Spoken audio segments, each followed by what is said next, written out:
Okay, so you can see here that we have completed our 4 strands of our plant hanger. So they are all approximately even. We have our top, middle, bottom of all of our square knots. So if we look at my example here, the next thing is to complete this basket portion at the bottom. And by basket, I mean it's the part where the plant will sit.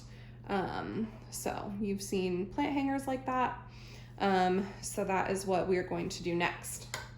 So what this requires is that I'm now going to work with just these 2 on the top. So I'm going to put these bottom ones off to the side.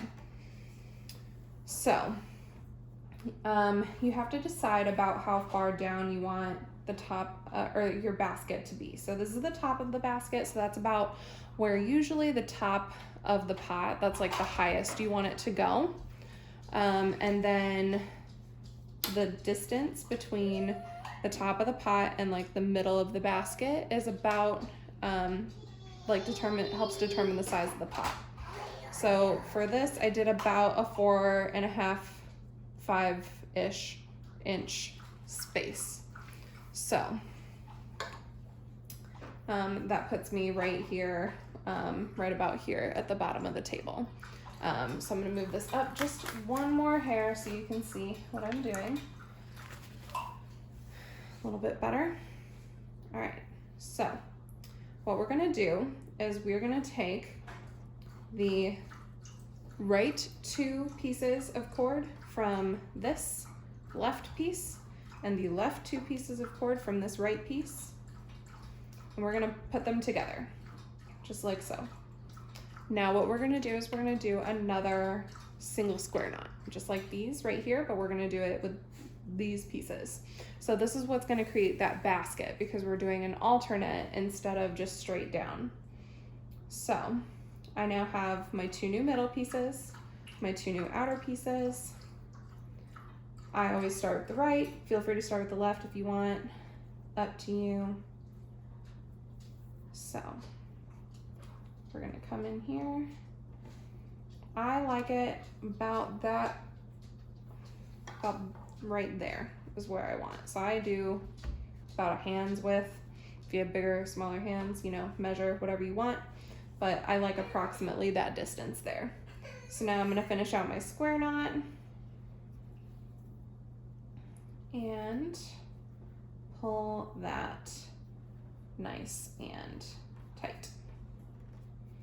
So the next thing to do is to pull this around and complete the rest of our knots. So if you're doing this flat on a table, it's gonna be a little bit different than if you have the plant hanger hanging.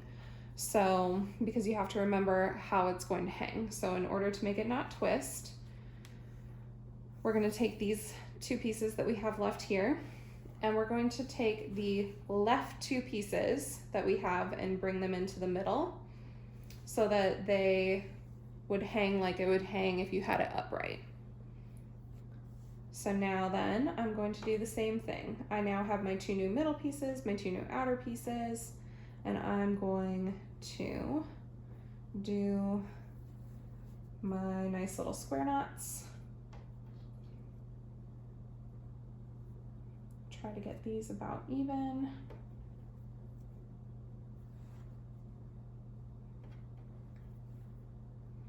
So I've done my right half square and my left half square.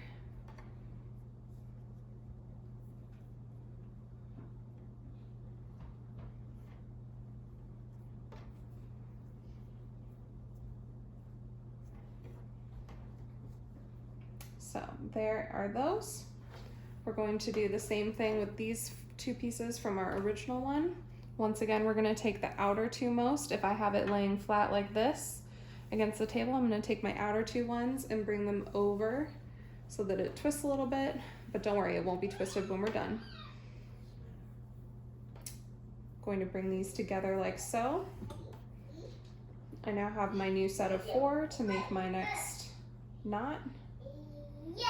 So I am going to Do my right half square.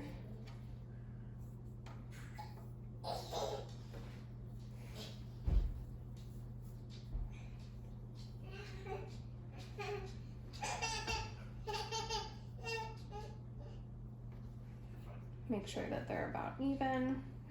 Do my left half square.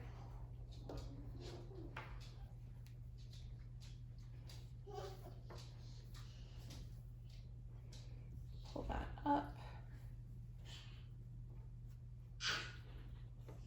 Okay, so I've now done 3 out of 4 of my basket. In order to do the last one, I am going to untape this and flip it just one last time.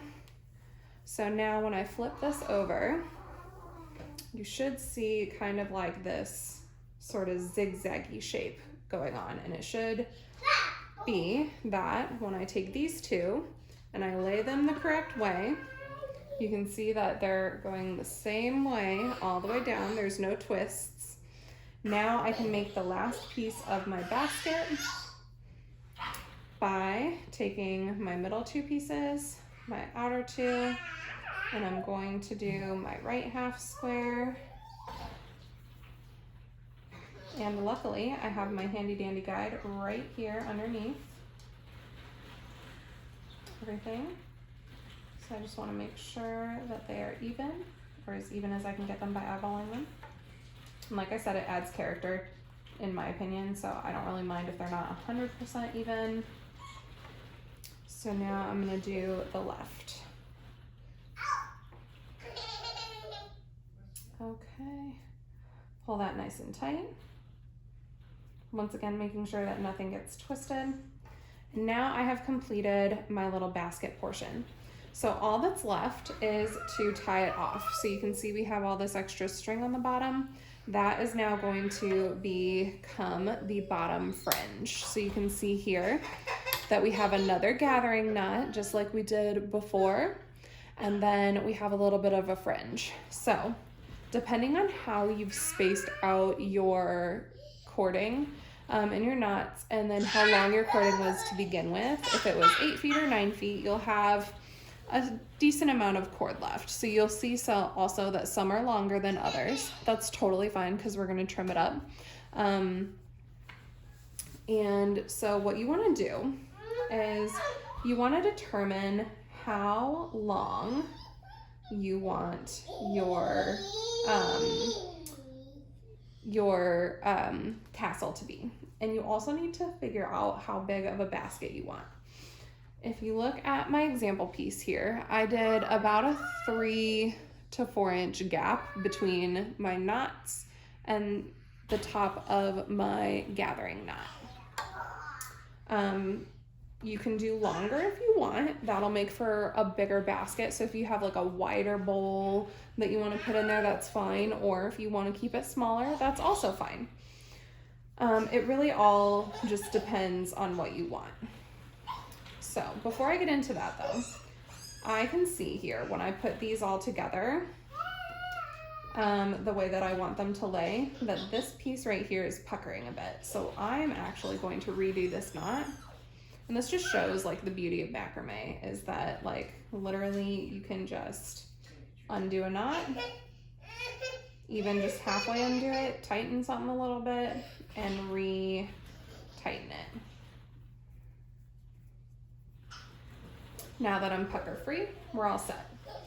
So I'm going to do about probably that big of a gap. So that's just like a hand width.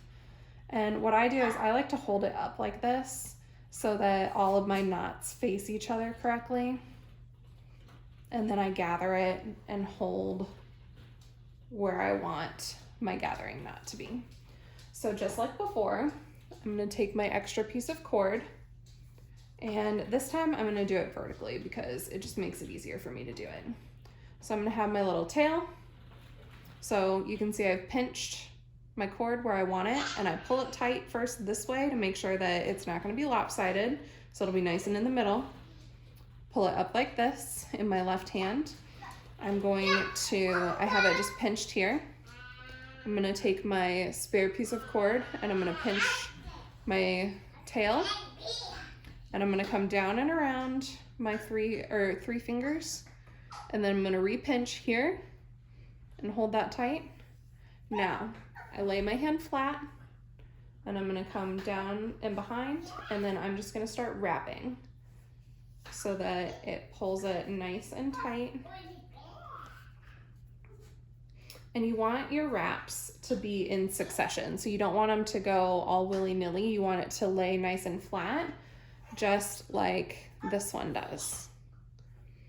So now that I've gotten a couple wraps around, I can take my finger out of my little loop here, and I can continue to wrap. Once again, wrapping nice and snug and nice in a row. And if you want your gathering knots to be longer, you can use a longer piece of extra cording and make your loop longer, so loop it around your whole hand if you want. If you want it shorter, you can also do that. Just know that if you have a heavier pot, I recommend that you have at least 1.5 inches to 2 inches of gathering knot. If you don't like the gathering knot, you can just tie a simple knot, you know what I mean? It doesn't have to be this fancy. You can just knot it up at the bottom. Totally fine, absolutely 100% doable. I just like the look of the gathering knot. So now I've come to the bottom of my little loopy here. I'm gonna take my piece and I'm gonna pull it through my loop, and I'm gonna hold it tight over here. While then I take my tail at the top, I'm gonna pull it tight just so that you can see my little tail here. Make sure it's nice and tight. And then I'm going to, once again, snip off so I have just this tiny little tail. So you can see here my tiny little tail. Then what I'm going to do is I am going to hold on here, and I'm going to very gently pull my top tail just enough so that it tucks my end right up inside. So you can see here how it's tucked up at there. Now to get rid of this, I'm going to once again snip so that it's got a nice little tail. You can leave that because that's pretty much where the pot is gonna sit, but I always take the top of my scissors and just kind of gently tuck it away. All right, so next is to determine how long of a fringe you want.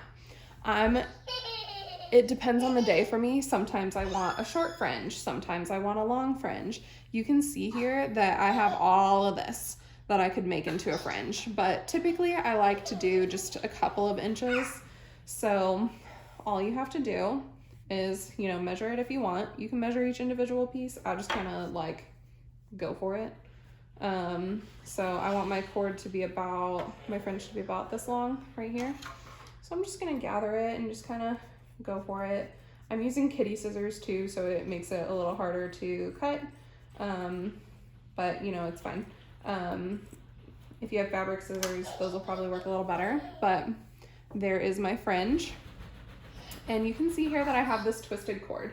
So if I really want to, I can take my cord, I'm gonna use this excess piece, and I can untwist it and unravel it and kind of brush that out so that it makes this nice, flatter, kind of wavy fringe, if I wanted to, so that my tail would look a little more kind of like that.